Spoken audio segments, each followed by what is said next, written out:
Great. Well, thank you, and I'll be fairly quick.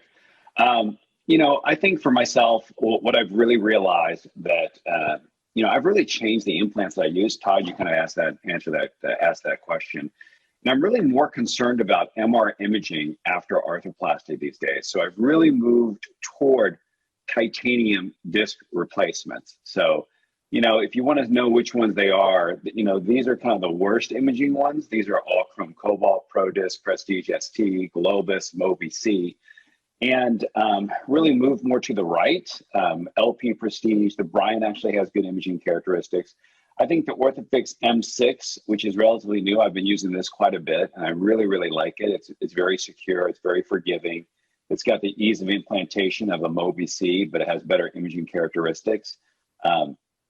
And then, there's a new artificial disc that we were part of the IDE trial that just got approved, and it's a peak on peak with a ceramic bearing, which has amazing imaging characteristics. And so I just think that this is more and more important. I'm just going to show you a case, and this just demonstrates it. And it just frustrates me so much when I can't see behind the prosthesis.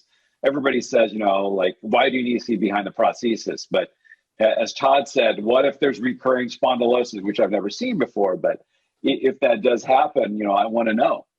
So here's a 58-year-old gentleman, and this was recently, this actually happened right before COVID at Cedars. And, I'm not sure if I would have indicated disc replacement, but, here he is. This is 2-level. He's got myelopathy. He does have some cord signal changes. And, when you look at this, this is not like an isolated soft disc or osteophyte. It's actually very flat. This to me is more of a kind of congenital problem. The vertebral body is there. I would probably have done a vertebrectomy for this guy. I'm not sure if he's a good artificial disc implant case. But, since I said it, this patient was treated. And I don't know why I didn't treat this. I don't know why they chose 2 different implants. I'm not really sure. But when you look at the AP view, it's similar. They took the end plate. The uncovertebral joints are really not distracted. It's pretty classic of what I see. But the patient then goes and has continued pain and goes to the spine surgeon. The spine surgeon sees this, gets an MRI, and says, oh my gosh, you are going to be paralyzed. Go to the ER. Okay. So he comes to Cedars ER, spine surgeon that doesn't have privileges at Cedars, but obviously at this point is probably a little bit scared, comes to the Cedars ER with this image. Okay. And when you look at this to me is so annoying, right? Because what you're seeing artifact. You're really seeing true artifact. It looks like the cord has signal changes, but it's really artifact. Okay, so how do you image these? And yes, you can do a metal suppression MR imaging. There's a MARS protocol which you can get a lot better, but never as clear.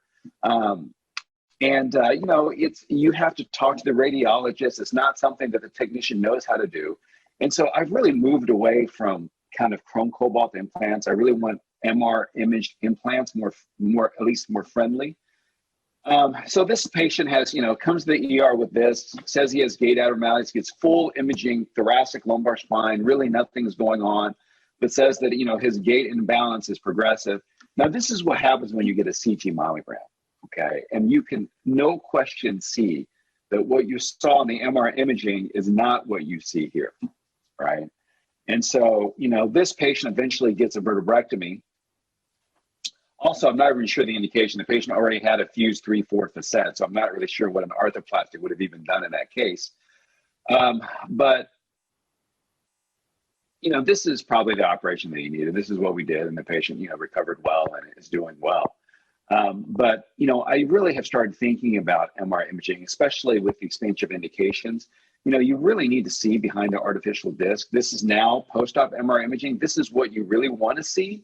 When you do an operation and you want to see behind the operation because you want to see the status of the spinal cord, this is what you should see. And so now that we have choices, I've really steered away with ones, even though I think it's going to be fine. I just never know. This is another case. This is actually a buddy of mine who went to med school with me. And, same kind of thing. He had an artificial disc placed at C4-5. I would say it's not optimal. It looks a little bit more anterior. I don't think the end plates are appropriately lined up. But anyway, he comes back and he's 6 months out and says, I still have a lot of pain. I'm getting pain now in the C6 distribution.